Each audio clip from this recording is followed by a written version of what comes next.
What if humanity's desperate call for help brought something far worse than what threatened them? The sky burned red over Chicago, not from sunset, but from the swarm ships that hung like metal wasps above the crumbling skyline. Dr. Kate Winters pressed, her face against the underground bunker's viewport, counting the 5th major city lost this week. They hit Dallas an hour ago, said General Harris, his uniform torn and dirty. Tokyo and Moscow fell yesterday. Our missiles do nothing. Kate turned from the viewport. The command center buzzed with frantic activity. Screens showed global defense grids failing. Soldiers rushed between stations. Someone sobbed in the corner. The Arctic device is our last option, Kate said. Harris slammed his fist on the table. That thing is alien tech we barely understand. It's a signal device. The markings match records from 3 ancient civilizations. They all called it the same thing, a beacon for the protectors. Or it could kill us all faster, Harris growled. The bunker shook. Dust fell from the ceiling. The swarm was getting closer. We're already dying, Kate said. The general's radio crackled. A voice screamed about downtown Chicago being overrun before cutting to static. Harris closed his eyes for 3 seconds, then nodded. Do it. The Arctic facility was cold and quiet compared to the chaos above. Kate's small team worked quickly, connecting power sources to the metal disk they'd excavated 2 years ago. The device was simple. A flat circle covered in spiral patterns, 3 feet across. Power at 60%, said Lynn, her assistant. Whatever this thing does, it's drawing massive energy. Kate's hands shook as she input the activation sequence they'd decoded from the ruins. Outside, through the facility's windows, she saw distant flashes as swarm ships engaged with Earth's last fighter jets. If this doesn't work, Lynn started, then we die like everyone else, Kate finished. The device hummed. The spiral patterns began to glow blue, then white. The air in the room felt heavy, like before a lightning strike. Energy signature building, Lynn said, voice rising. It's sending something outward. Kate checked the readings. Not radio waves. Not any transmission type we know. The device suddenly went silent. The pattern stopped glowing. Did it fail? Someone asked. Kate stared at her instruments. No, signal sent. They waited. Minutes passed. The distant battle continued. Then Lynn shouted, Massive object approaching solar system. Speed impossible. The tracking screens lit up. Something big was coming, moving faster than anything human or swarm. Within hours, the news spread worldwide. Strange ships had arrived at the edge of the solar system. Sleek, silver vessels that moved like liquid metal. When they encountered the swarm fleet near Neptune, they attacked without warning. In the command bunker, people cheered as footage showed the first wave of swarm ships being destroyed by brilliant white energy beams. They answered our call, Harris said, face finally showing hope. The saviors came, but Kate felt cold despite the celebration around her. She studied the movement patterns of the new arrivals on the tactical display, the way they surrounded the swarm ships before attacking, the precision of their formations. It reminded her of something she'd seen before. Not protectors, hunters. General, she said quietly. I think we need to be careful about what we just invited in. The Guardian ship landed on the White House lawn 3 days after their arrival. Its silver hull reflected the morning sun, blinding the crowd of officials and soldiers who waited in tight formation. Kate stood behind General Harris, gripping her tablet so hard her knuckles turned white. Stop fidgeting, Harris whispered. These beings just saved Earth. We know nothing about them, Kate replied. A seam appeared in the ship's smooth surface. It widened into a doorway. A tall figure stepped out. The Guardian looked almost human. 2 arms, 2 legs, a head. But its skin was pale blue, and its eyes were solid black. It wore armor that seemed to flow like water. I am Vex, it said in perfect English, commander of the Guardian fleet. We heard your call for help. President Chun stepped forward. Earth thanks you for your assistance against the swarm. Vex nodded. The swarm is a plague we have fought across many star systems. They have retreated to your gas giants' moons. We will help you finish them. Later, in the Pentagon's war room, Vex displayed holographic weapons that floated above the central table. Generals and scientists leaned forward, eyes wide. These weapons bond with your neural system, Vex explained. They respond to thought, much more effective than your current technology. Kate studied the schematics on her tablet. The neural interface looked invasive, complex, dangerous. How quickly can we deploy these? Harris asked. We can equip your first soldiers immediately, Vex said. Kate raised her hand. What exactly happens during neural bonding? Vex turned those black eyes toward her. The weapon becomes an extension of the user. Nothing more. I'd like to run some tests first, Kate said. Harris glared at her. Dr. Winters, these Guardians destroyed half the swarm fleet in 2 days. We need their help. I understand, but enough, Harris cut her off. Prepare the first squad for equipment transfer. 1 week later, Kate watched through observation glass as the first neural-linked soldiers trained. They moved differently now. Faster.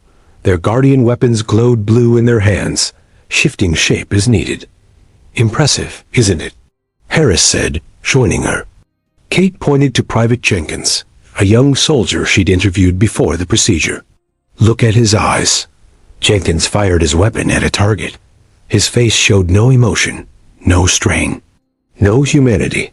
They're more efficient now, Harris said. They're different, Kate countered. Jenkins used to joke constantly. Now he barely speaks. Harris shrugged. War changes people. That night, Kate snuck into the secure lab where Guardian technology was being studied. She needed answers. The hallways were empty except for the hum of air filters and the occasional patrol. She downloaded data from the main terminal, then froze as her screen showed a security feed from outside the base. Guardian ships were landing in a field. Figures emerged, collecting something from the ground. Kate zoomed in. They were harvesting dead swarm soldiers, loading the bodies into containers. Her tablet beeped. It had detected a transmission between Guardian ships. Kate's blood went cold as the translation appeared on her screen. The signal used swarm frequencies, and it said, Phase 1 complete. Host preparation underway. The assault ships roared toward Europa, Jupiter's ice moon. Kate gripped her seat as the transport shook during entry. Around her, neural-linked soldiers sat perfectly still, their eyes fixed forward, Guardian weapons pulsing in their hands. Approaching swarm base, the pilot announced. Prepare for combat drop. General Harris checked his tactical display. Guardian ships have cleared the outer defenses. We go in behind them. Kate wasn't supposed to be here.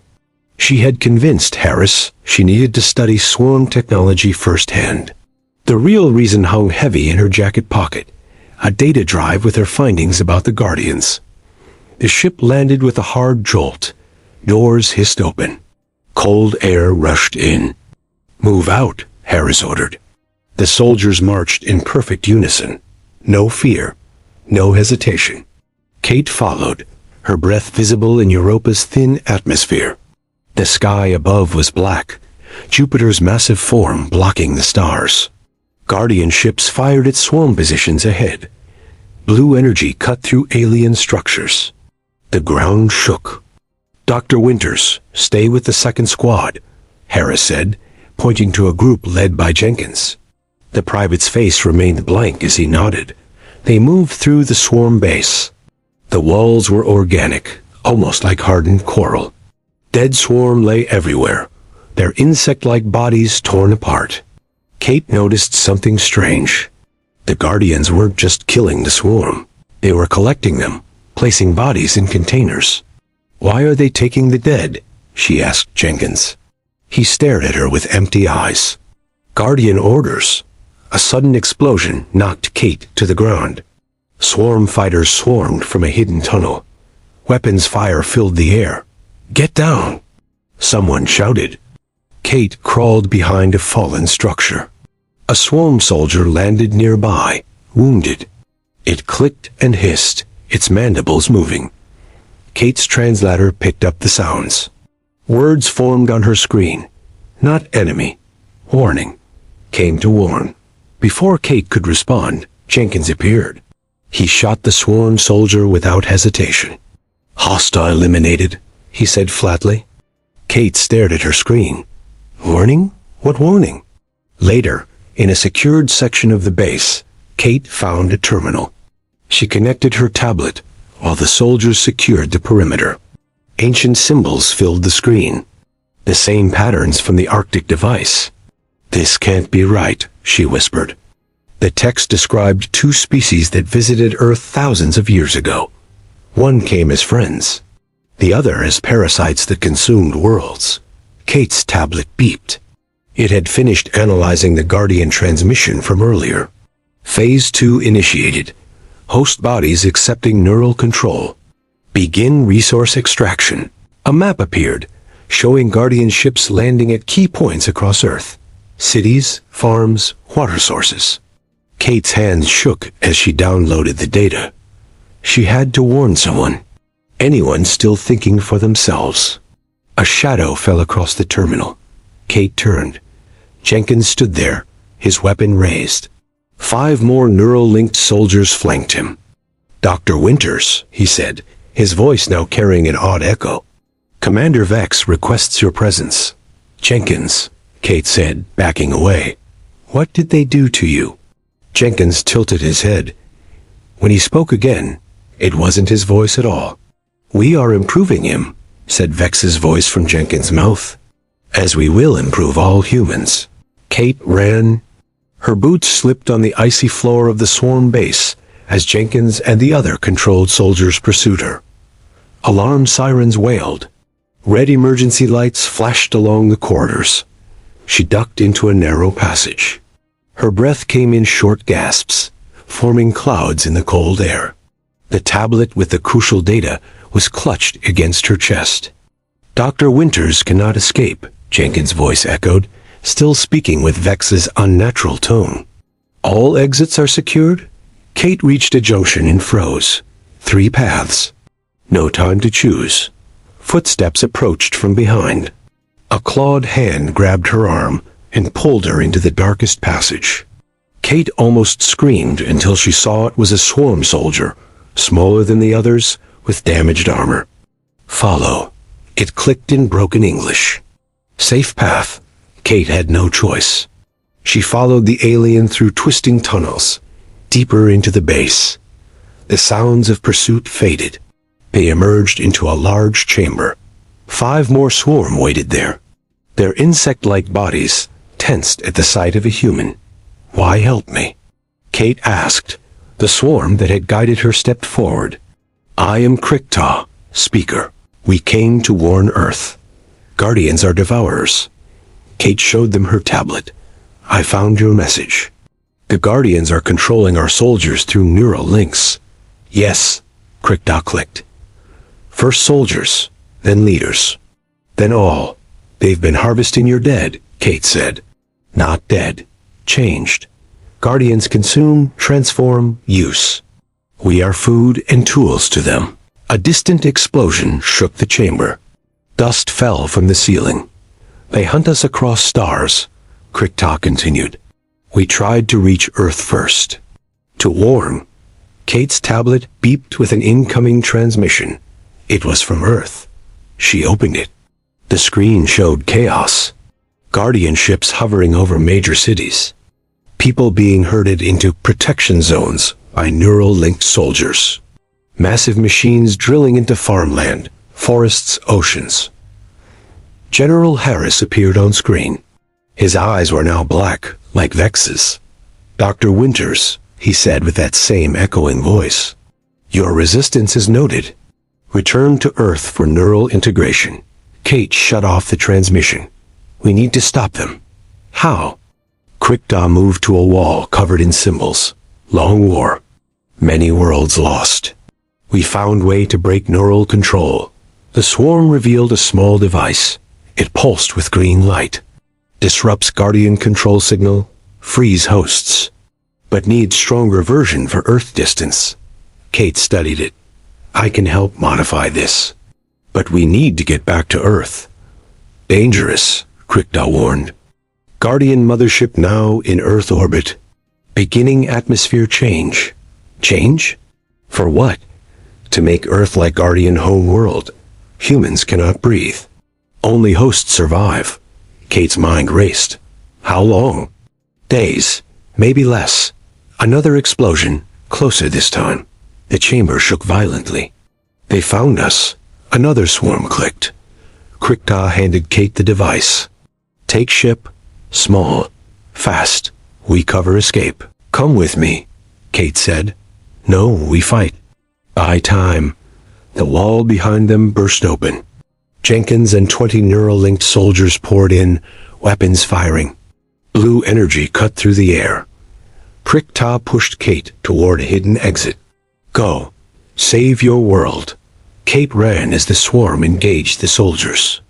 The sounds of battle followed her down the corridor toward the landing bay.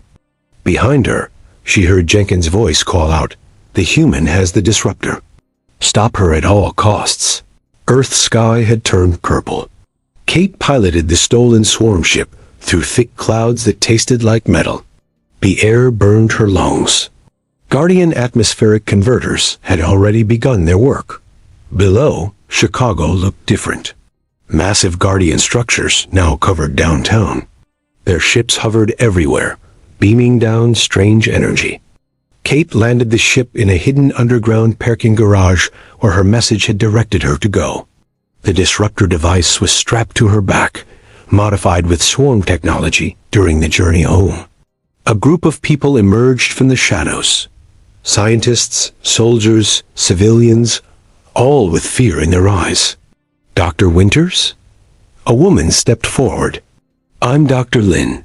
We got your transmission. How bad is it? Kate asked. 40% of military personnel are rural-linked, Lin said. Government officials too. The rest of us are being rounded up for protection in camps. Kate showed them the disruptor. This can break the neural control. But we need to amplify it to reach everyone. The old TV broadcast tower might work, someone suggested. It's tall enough. The Guardians control it now, Lin said. Heavy security. Kate looked at the small group. We need help. More people. What about the swarm? Lin asked. Your message said they're not our enemy. Most died covering my escape, Kate said. But their main fleet is still out there, fighting Guardian ships.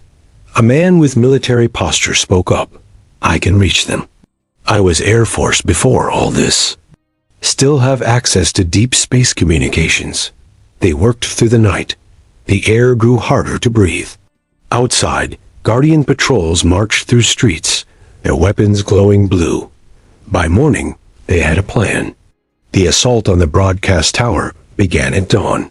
Remaining swarm ships attacked Guardian positions from above, drawing their fire. Kate and her small team used the distraction to enter the tower. They fought their way up, floor by floor. Not all enemies were Guardians. Many were humans with black eyes and empty faces. Don't kill them if possible, Kate ordered. They're victims. On the 20th floor, they met Jenkins. He stood alone, blocking their path. Dr. Winters, he said with Vex's voice. You cannot stop evolution. This isn't evolution, Kate said. It's invasion.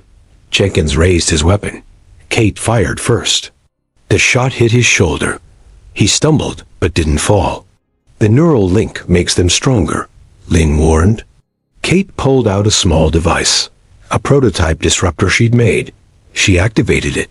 Jenkins screamed. His body convulsed. The black faded from his eyes.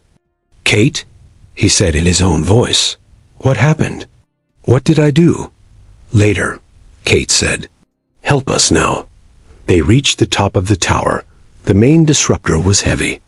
They connected it to the broadcast equipment. Through the windows, Kate saw the Guardian mothership descending. It was massive, blocking the sun. "They know what we're doing," Lynn said. The tower shook as Guardian weapons hit it. Concrete cracked, metal bent. "Almost ready," Kate said, working frantically. The ceiling collapsed. Commander Vex stepped through the debris, his blue skin glowing. "Humans," he said, "always fighting the inevitable. We have seeded thousands of worlds this way." "Not this one," Kate said, and activated the disruptor. A pulse of green energy shot from the tower.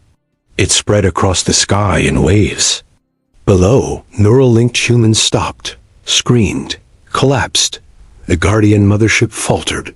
Smaller ships fell from the sky. Vex lunged at Kate.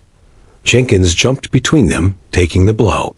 They both crashed through the window, falling. The disruptor kept pulsing. Guardian ships began to explode. 3 months later, Kate stood in the rebuilt command center. The air was clearing, but slowly. Outside, swarm ships helped remove Guardian technology from Earth. "Casualty report," she said to Lynn. 40% of global population lost, Lynn replied. "Major ecosystems collapsed, but we're rebuilding." Jenkins entered, walking with a cane. "The swarm are leaving tomorrow. They've destroyed all Guardian ships in the system." Kate nodded. "Good." "Not entirely," Jenkins said. "Their leader says Guardian signals have already reached other systems. They're going to follow. Try to warn them." Kate turned to a screen showing soil samples. Strange blue particles moved within them. "And we have our own problem," she said. "Guardian spores, dormant in Earth's crust." Jenkins looked at the screen. "So it's not over." "No," Kate said. "But next time, we'll be ready."